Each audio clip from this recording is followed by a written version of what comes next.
Bueno, muy buenos días a todas las personas que se van conectando a esta ronda de sesiones informativas del año 2023. Como lo mencionamos, vamos a empezar por áreas de estudio, resaltando aquellas universidades de convenio que se resaltan en esas áreas específicas. Y hoy empezamos con Imperial College, destacada en el área de ciencias básicas. Sin embargo, vamos a recibir toda la información de su oferta académica, becas, el convenio que se tiene con Colfuturo. Así que si ustedes están interesados en hacer posgrados en áreas como lo es física, química, biología, están totalmente invitados a escuchar esta información que puede ser de gran utilidad para ustedes. También recordarles que como resultado del convenio con Imperial College tenemos un descuento del 25% del valor de la matrícula para 8 beneficiarios. Entonces, si quieren acceder a ese beneficio, pueden postularse al programa Crédito Beca, cuya convocatoria abrirá el próximo año en enero. Así que muy invitados a que se queden a la sesión, obtengan esta información y sobre todo las preguntas que se les vayan presentando, pueden escribirlas en el chat y al final vamos a resolverlas con Catherine, quien es la representante que hoy nos acompaña y nos brindará toda esa información. Así que, thank you, Catherine, and you can go ahead and start the presentation. Fantastic. Thank you so much for inviting me. I'm delighted to be able to talk to you all. As you've already heard, we're very pleased to have an agreement with Colfuturo. So I'm hopefully going to highlight how that can be a good option for you, but also highlight maybe some other things to think about when you are looking at your graduate studies moving forward. So for the session, I'm going to talk a bit about what you want to think about when considering studying abroad for your master's degree, why the UK might be a good option for you, things to highlight in terms of kind of doing your research in that area. And then I'll talk about Imperial College London. As you've heard, we're a specialist institute focusing on kind of science and engineering, those kind of areas. So I'll give you a bit more of a flavour of what it's like to study with us. So what should you be thinking about when you want to consider it? Graduate studies, particularly abroad. Things to research into your options are things like the academic experience and what really that degree is going to do for you in the future, as well as kind of how you're going to spend your time at university. What benefits will you have in terms of your future career, your future kind of networks, things like that. So things to consider are things such as academic resources. What can the different universities offer you in terms of facilities, specialist equipment, labs, for example? What is available so that you can be carrying out your academic studies, your research, your learning to a highest degree as possible? What is the academic focus of the universities, the departments? What sort of research areas might they be looking at? Does that match up with your interest, what you might want to study in more depth in the future? So really kind of look into the details. Have a look at things such as career prospects. What do graduates from these universities go on to do? What support is there from the universities in thinking about your future careers and how you can be well prepared for that in the future? And then, of course, think about how you actually spend your time at university. So what support services are there in terms of making sure you're comfortable, you're set up well, you're integrating into kind of the university environment? How are you going to meet people? How are you going to network and build those kind of future career sort of networks that you might want to rely on after you leave the university? And then, of course, things such as funding opportunities are obviously going to be very important, as well as then the social opportunities and other kind of facilities, as of course you want to make the most of your experience, make the most of the place you're in, and enjoy yourself as much as possible, as well as obviously studying hard for that degree. So things to consider in terms of narrowing down where you want to study. Obviously, location, which country even. You've obviously got many different opportunities out there, kind of staying at home, but going abroad, obviously across the world. What sort of city might you want to be in? Or would you rather be in sort of a countryside, more campus environment at a university?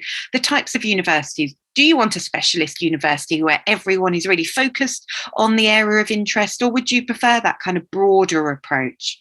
Again, looking at things such as the research focus of the university in your particular area, what sort of expertise do they have?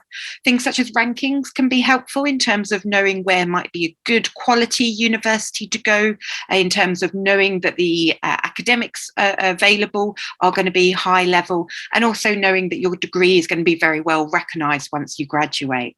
Having a look at the detail of the degree programs, the very kind of detail of the individual subject areas.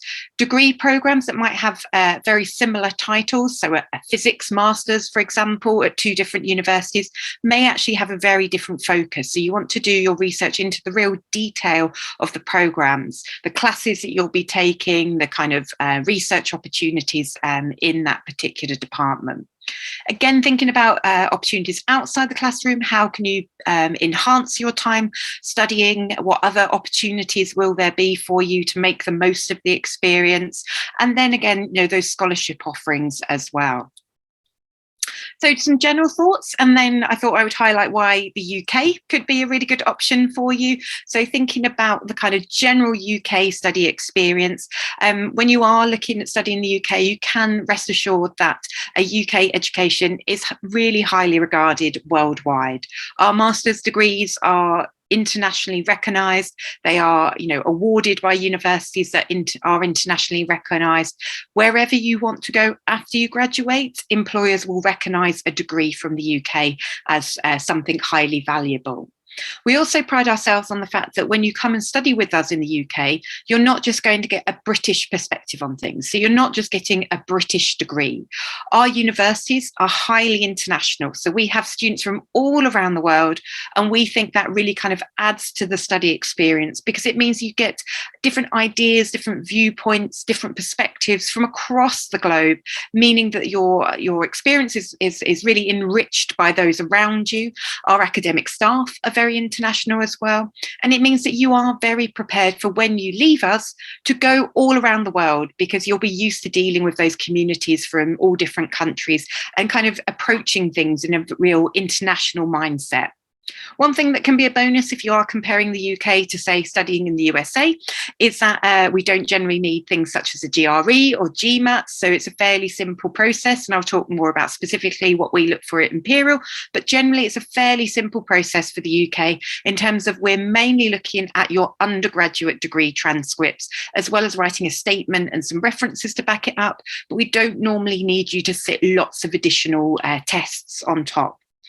The UK has some fantastic facilities in terms of kind of academic facilities, resources. So things such as specialist institutes, museums, galleries can be found across the UK. So some really fantastic resources, particularly would, of course, say London has some brilliant ones. And actually where we're located, I'll talk more about that, or what's on offer on your doorstep at Imperial.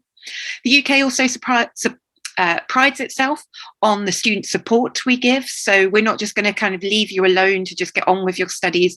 You will have support within your department. We will support you in terms of kind of central services with things such as international student support to make sure you are settling into life in the UK well. We will support you through the visa application. And then when you arrive, there's things such as counselling and mental health services available, pastoral support, and also career services as well.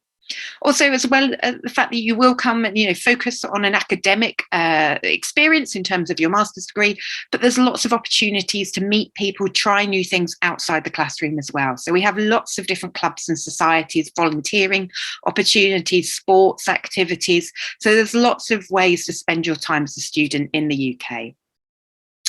And in terms of kind of that investment, in terms of, if you're not lucky enough to get a full scholarship, obviously you will be needing to pay something towards your studies.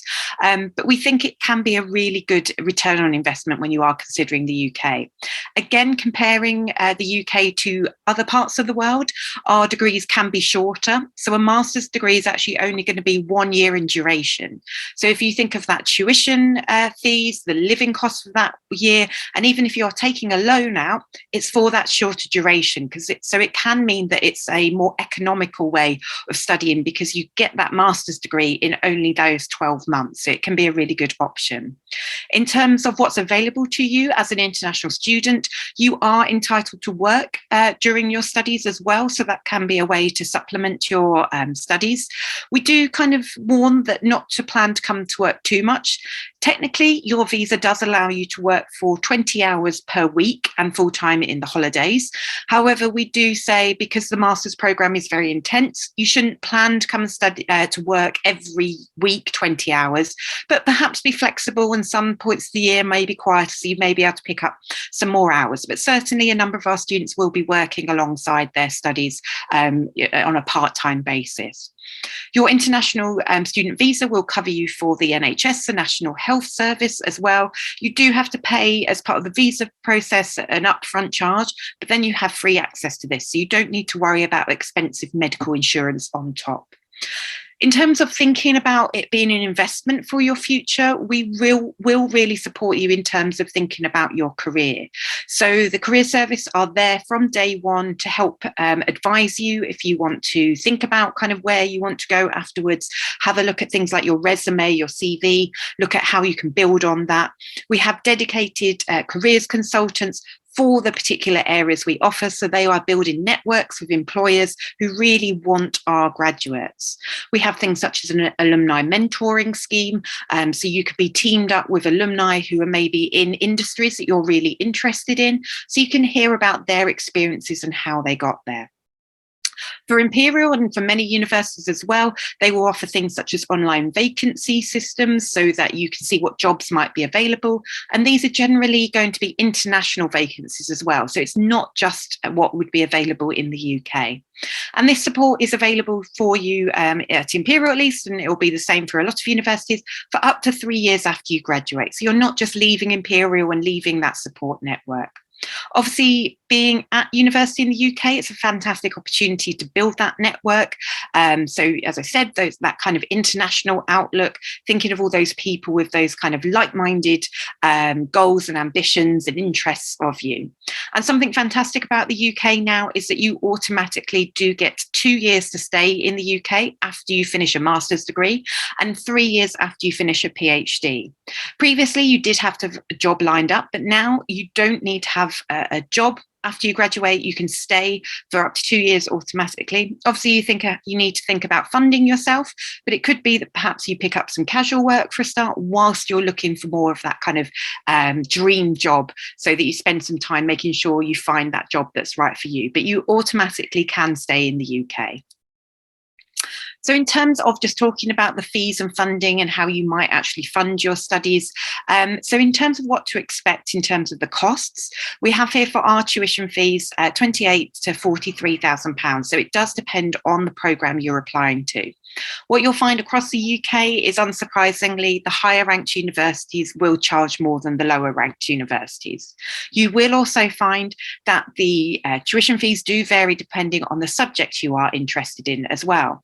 Unfortunately for you interested in the kind of STEM, sciences, engineering, they do tend to be more expensive than the classroom-based humanities, social sciences. So you will find the kind of sciences and engineering, because of the nature of the technical programs, the equipment you use, the labs you use, these will tend to be more expensive. We have here the estimated cost of living in London per month.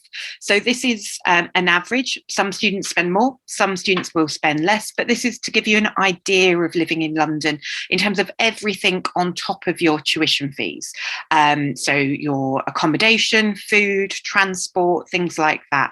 As I said, there are ways to make it cheaper. There are discounts for students, particularly in London. Things like your transport in the city is discounted. Transport across the rest of the UK.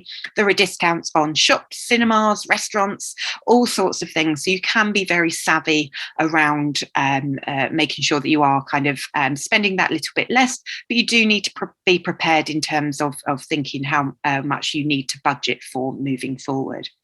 So a bit of a comparison again, kind of the UK versus the US. When you do consider that it's a 1 year of a study in the UK versus potentially 2 years when you are looking at similarly ranked universities, this gives you an idea of how it can be a cheaper option than perhaps elsewhere when you're looking at those kind of top 10 world-class universities. So in terms of how you're actually going to pay for it, obviously loans are a big way to do that. And obviously, you want to maybe reduce the costs as much as possible. So we really encourage you to look for scholarships. You can see here a link to our scholarship pages, so please do take a look at those. They will highlight any scholarships that are available through Imperial, but we really encourage you to look elsewhere as well. So look kind of, around your whole network, around kind of private industry, charitable foundations. One thing I'd really like to highlight is here listed the Alternative Guide to Postgraduate Funding. There is information on our web pages about this. It's an external database of scholarships. They do tend to be smaller scholarships. They're not going to cover all your tuition fees, but they can be smaller amounts that can help reduce the costs of what you're spending. They cover international as well as UK, but actually what's really useful is as well, they give a fantastic guide on how you would go about looking for scholarships that may be applicable just for you. So we have a webinar with them that runs each year, so you can find out more about that, but it encourages you to think about your own networks, your own connections, to really find out what might be available to you as an individual. Okay, so moving on, I'm now going to talk a bit about Imperial, what you could expect if you were to study with us, and I'll end up by talking about the application process and of course have plenty of time for questions. So a bit about us. We are a world-class university. We are top 10. We're a specialist institution, so we do focus, as I said, on those kind of STEM subjects. So we only offer sciences, engineering, medicine, as well as actually business as well. We're a research-focused university, so the Research Excellence Framework is actually kind of an audit of research that goes on in the UK. It happens around every 8 years or so, and it basically looks at the quality of the research produced by British universities. So it can be something quite useful to look at for graduate students in terms of seeing the research areas. And we're really proud of our record in the latest Research Excellence Framework in terms of the impact and the quality of the research that we are producing at Imperial is either nationally or internationally world leading. So something we're very proud about. We're in an institution that really likes to collaborate. So one thing we make sure is that the degrees we are offering really are relevant to industry. So we have input from leading companies. Our graduates go on to work for leading companies, but we really make sure that the education we are offering is very much preparing our students to go on to the world of work and work in these fantastic companies. Our community, as I said, we are specialists, so we only kind of focus on science, engineering, medicine and business. We're very international as well, so over 60% of our students come from outside the UK and from a range of different countries. So we really think that that does add to the study experience. But we are very much a University of London, in the heart of London. So this is an aerial picture of central London. South Kensington is the area. The green space you can see at the top there is Hyde Park, you might have heard of. And we're next to some of the famous institutes such as the Science Museum, the Natural History Museum, the Victoria and Albert Museum. And that's one of our core campuses in the heart of South Kensington. So a really lovely part of the city to be based in. We also have medical campuses, so that more kind of specialist focus allows you to be inside hospitals such as Hammersmith Hospital, for example. We also then have our specialist campus, Silwood Park, which is for programs like ecology and conservation. So that is located outside of London City due to the kind of need to be in green space. And also we have our newest campus, White City campus, which is slightly to the west of central London, and they have some fantastic new research labs. So you may be out there using the most of some of the labs. As I mentioned, London really is kind of an important part of the offering for us. So we believe it's a fantastic opportunity for you to network, meet future employers, kind of go to career events. We have career events on campus, and we have leading employers come and visit us. So we think it is a fantastic place to start thinking about your future career.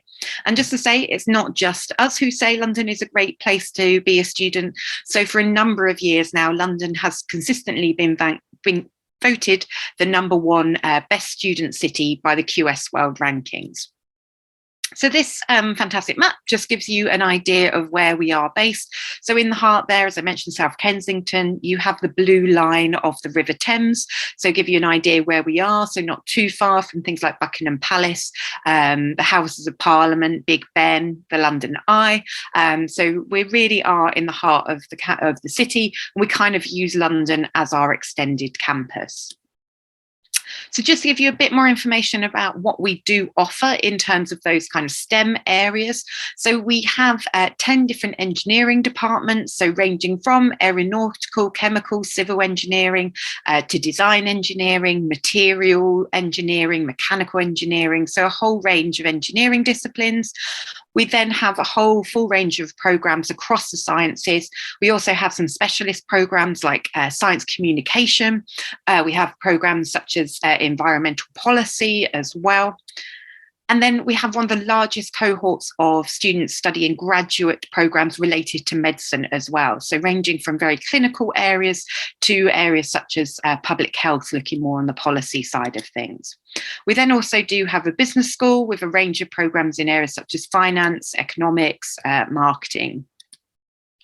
Then we have some institutes which kind of go across these disciplines. So we get our scientists to work with our engineers, work with our medics with a kind of business background to kind of come and try and tackle some of the kind of world's challenges, really, the ones that we think we can make a difference with. So we have things like our Energy Futures Lab, our Grantham Institute for Climate Change, and our Institute for Global Health and Innovation. So areas that are really important that we see we're able to kind of support in terms of those global challenges.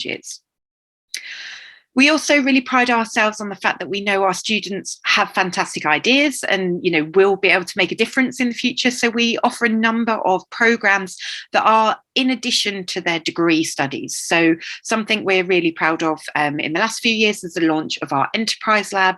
So this is an opportunity for all our students to access entrepreneurial support. So if you have an idea around starting a business or a product you want to launch, or indeed you're just curious about being involved in something like that, you can go along and take part in mentorship schemes, skills workshops, pitching competitions, and potentially actually win investment in your ideas in the future. So this slide is actually slightly outdated now. I think it's nearly over £400 million of investment in student startup companies since it was founded. So it is something that's happening more and more on campus. So we're really proud of our kind of student startup companies and the entrepreneurial journey that many of our students now choose to take. And that's kind of indicative of how much our students are dedicated to spending time outside the classroom, as well as getting their fantastic degrees. So our students will be involved in all sorts of activities beyond their academic studies. So we have over 380 different clubs and societies, ranging from all sorts of different sports and orchestras, music, to kind of techie areas. So we have things like a robotics society, a drone society, but we also have a tea drinking society, to be very British. So there's plenty of ways to kind of enhance your time and meet different people from different activities. We do have sports facilities and other facilities on campus. So we have our swimming pool and sports centre. So it's only £35 for the year. So really, really cheap compared to most gyms in London. Our student union run things like a student newspaper. There's additional library facilities. We also have an art gallery on campus. So there's lots of things going on campus throughout your time studying with us. You would also be part of our graduate school as well. So this is an overarching support body that is available to all Masters and PhD students. So this is something that will give you an extra support network, an extra option to kind of meet people. And they run tailored courses and skills workshops throughout the year, looking at things like research skills, for example, presenting skills, writing skills, that really will put you in a fantastic place when you graduate from us. Just to highlight all the different support out there for you. So I mentioned the sort of academic support. So you'll have your course directors, your academic supervisors, potentially. And then there are the sort of independent university wide support. So the kind of disability advisory service, the wellbeing team, as I've mentioned, the health service as well. So there's lots and lots of different support options available to you. In terms of accommodation, that's often something, of course, that's a big concern for a lot of students. So there are a few different options. We have what's called GradPad, which are graduate-only halls of residence. So they are run by a separate company to Imperial, but they are full of Imperial students. So they are very popular. They're kind of student set-up dorms. So you have everything that you really need there. But many students do look more at the private sector as well. It can be slightly more economical depending on where you look to actually stay. But again, we support you in that through the options of our student hub and what's called Imperial Home Solutions. So it's a property kind of search website specifically for Imperial students. So there's a number of different ways in terms of housing options, because that is something that's potentially different to in some other countries. You don't automatically stay on university site in university accommodation as a graduate student with us. There are options, but not everyone will be staying in South Kensington, for example. Also, to highlight, we have a fantastic international student support team.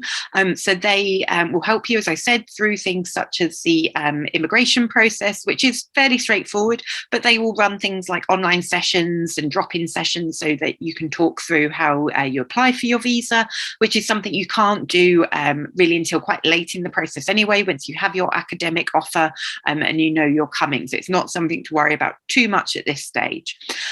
We also have academic English support as well. So just to kind of help with the adjustment and kind of the adjustment to kind of academic English as well. So we have a number of support options available for that as well. And the international student support team also do things such as welcome events, trips to the theatre in London, trips to other cities in the UK.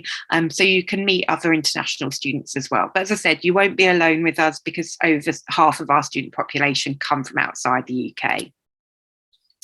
And then to highlight the career service, so mentioning many of those things I did earlier, just to say, they are there dedicated to you. So you will have one for your department, a careers consultant who will be able to kind of offer advice and guidance. We have things such as placement and internship advisors as well. So it is a fantastic resource for you to utilise. Because of all of what I've been mentioned, really, you can rest assured that an Imperial degree will put you in a good place for your future. So we have some fantastic accolades in terms of how employable our students are and what their kind of starting salary is. So you are in a great place, no matter what you want to do after you study with us. Just to give you a few examples of some of our graduates in terms of the areas they go into. So you do have a number go into things such as the motor car industry. Formula One is a popular area, but we have many of our graduates are involved in things like the European Space Agency, for example, our physicists, and then more and more students are taking that entrepreneurial journey I mentioned in terms of starting their own companies. Just recently we had one company called Notepla, which have looked to replace plastic packaging. So they have replaced takeaway plastic boxes with a company here in the UK with their seaweed-based packaging, so much more environmentally friendly. Just this year, they won a £1 million investment from what's called the Earthshot Prize, which is something set up by Prince William, our future king here in the UK, which looks at really kind of supporting companies and startups that will have a good impact on the environment. So they were very proud to win that £1 million investment this year. And they join a network of our alumni all across the world. So we have alumni in just about every country in every corner of the globe you can think about. But we want to ensure that our students stay connected as much as possible. So there's something called the Imperial Plexus platform. So a way you can network with alumni after you graduate.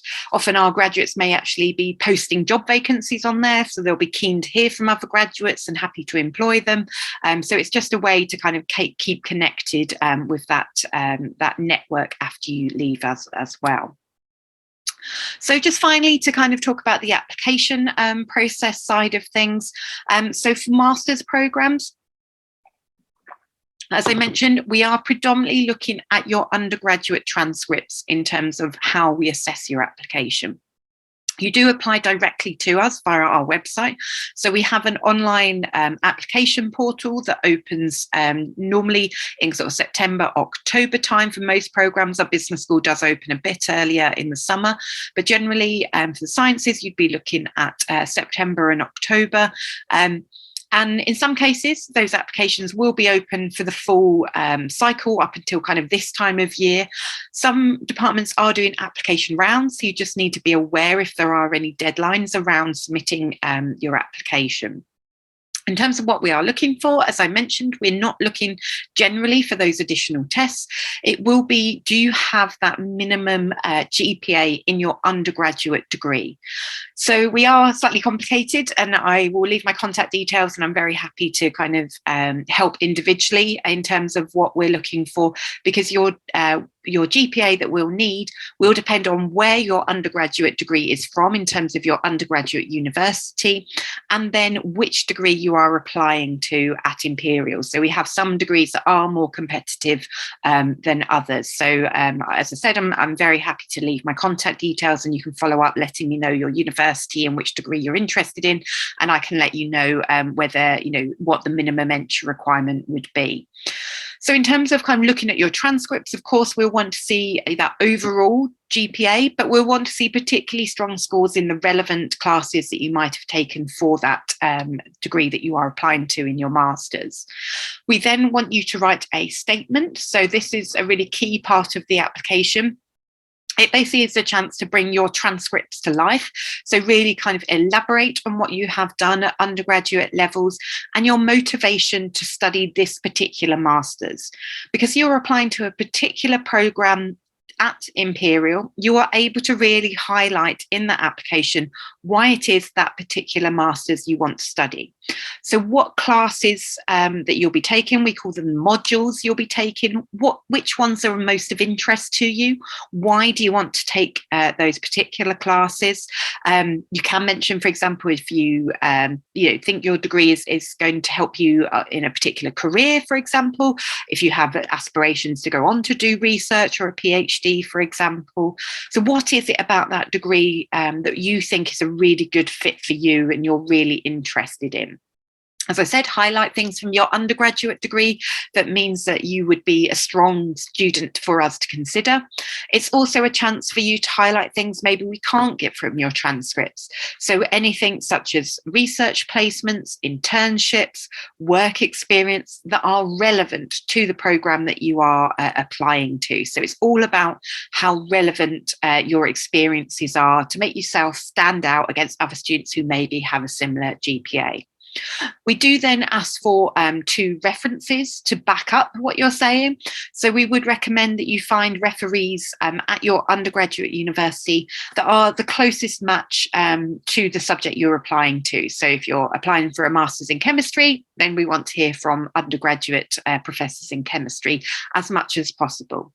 If you have been studying, have finished your studies and have been working for a number of years, we may take 1 professional reference, but we do need at least 1 academic referee. So we will need you to kind of be in contact with your undergraduate university. Again, if you've done a particularly relevant work experience, then perhaps 1 reference from that work experience may be suitable.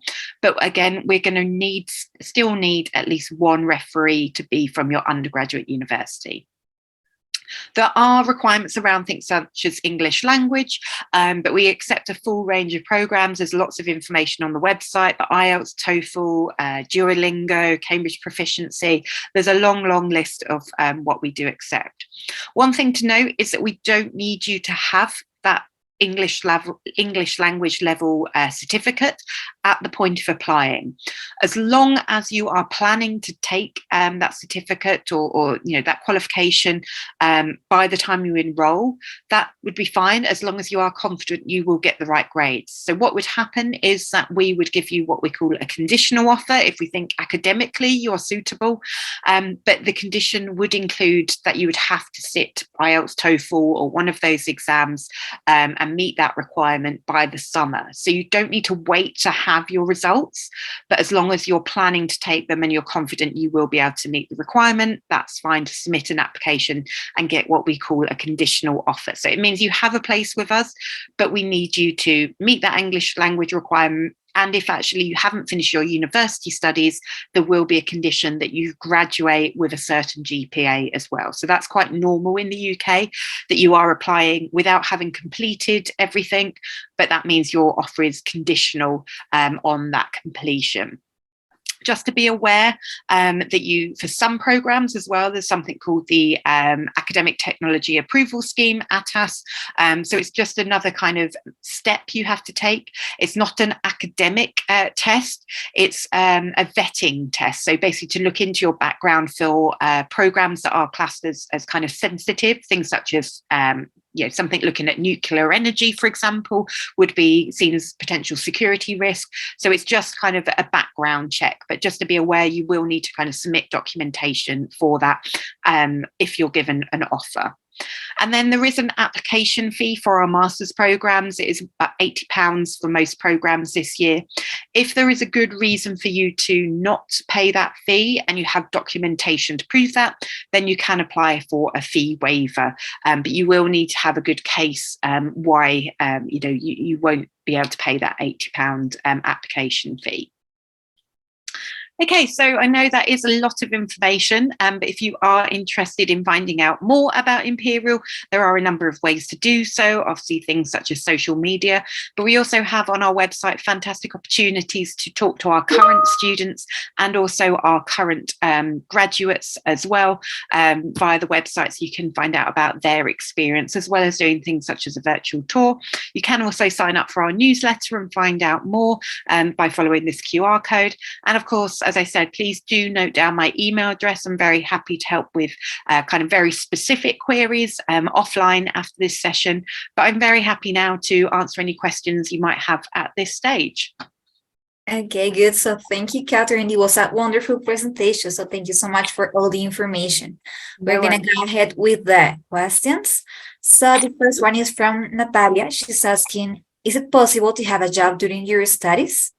Yes, so as I mentioned, on the international student visa, you are technically allowed to work up to 20 hours per week during term and full-time during the holidays. However, we do recommend that you don't come and plan on working that much every week, because particularly the master's program, it is only 12 months. It's very condensed, it's very intensive. So if you were to work 20 hours every week, then basically your studies may suffer and you're not going to get those grades, so that achievement that you want. However, you can be flexible. So we recommend kind of coming over, seeing what your timetable is like, and you might find that you do have quieter times in the year or the holidays, you are able to pick up work. But yeah, absolutely, you can work on campus. We have things like student ambassador schemes that will pay students to help out with things like our open days and things, but you are absolutely entitled to work off campus as well. So there's no restrictions on the type of work you can do. Good, thank you. And the second question is there any offer for coaching certification? Specifically on coaching, I don't know. We do have, as I mentioned, things like the graduate school, and they run skills workshops. There is also kind of professional development workshops that may be open to graduate students as well. So I would think there probably is something around coaching, but I don't know if it would be an official certificate in respect of being a kind of professional qualification. It would more likely be a skills workshop. Okay, good. And the third question is from Maria Camila. She's saying, I already finished with all my subjects. The only thing I need is a grade. However, the graduation date is until December. Can I apply for a master's degree if the university gives me a certificate saying that I have finished everything? Potentially, yes. So in that case, I would recommend that you send through that information to the admissions team for your particular program. So for Imperial, we have a separate engineering one, a separate sciences one, a separate medicine one. But yes, if you're able to provide official documentation that you have finished and reached a certain level, but maybe you haven't had the graduation process, then in most cases I think that probably would be acceptable, but you would want to double check. Okay, good. And then we have some questions that came through social media. So the first one is, are there supplementary admission requirements such as an essay, interview, portfolio? Yeah, so the essay is definitely going to be part of the application. That's a standard part for all our graduate programs. So really on that motivation and the suitability, so highlighting your academic background, your interest in the program. In terms of additional things for masters, there's not normally an interview, although a few departments may interview. If you were looking later down the line at a PhD, then they normally do interview for PhDs. Some programs may have some extra supplementary requirements. So, for example, programs in our business school do ask for a career plan and a resume, and may even ask for a kind of video, but all programs will need that essay. Okay, good. And then we have another question regarding the family. What happens if I want to travel with my family? Do you offer any help? So we will try and support that. We do have students who have come with their family.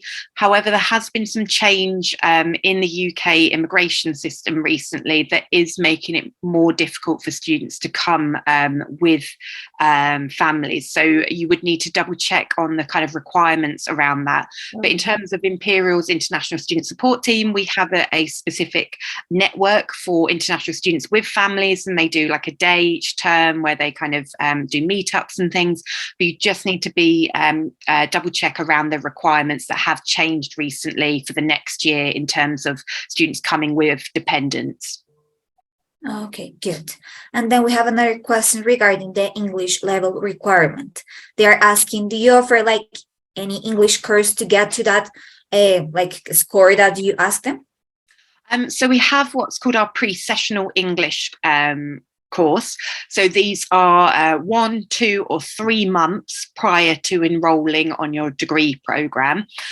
You do still need to be at a very good level of English. So, for example, in IELTS, it's normally if you're 0.5 lower than the requirement. So, for example, for a program that we need a 6.5, you would need to have a 6 to enroll in that pre-sessional course. So we don't have any programs that are basic or a very low level of English to get you up to a high level, but the pre-sessional can be if you're just not quite there yet.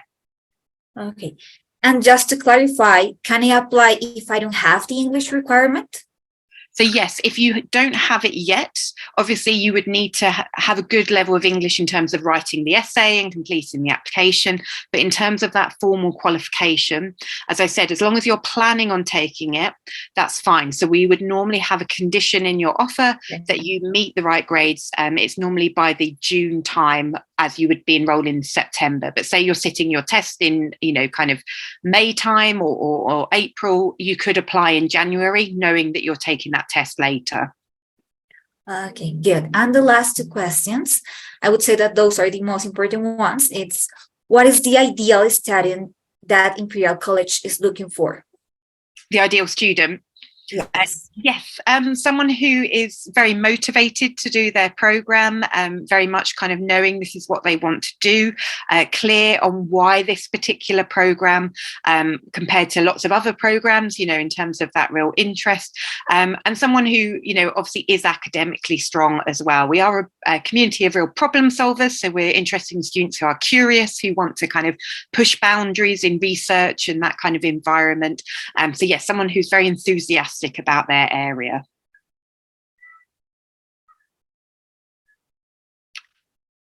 Oh, I think you're just on mute, possibly.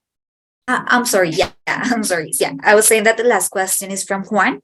He's asking, what is the starting date for this year? Start dates. So our programs start in October every year for the non-business school programs. First day of term is either the end of September or early October. Okay, good. So those are all the questions. Thank you so much, Catherine, for all the information. Thank you guys for participating in this event. And also, if you want to know more about the Colfuturo agreement, you can check all the information we have on our calendar in the webpage of Colfuturo. Thanks again and have a great day.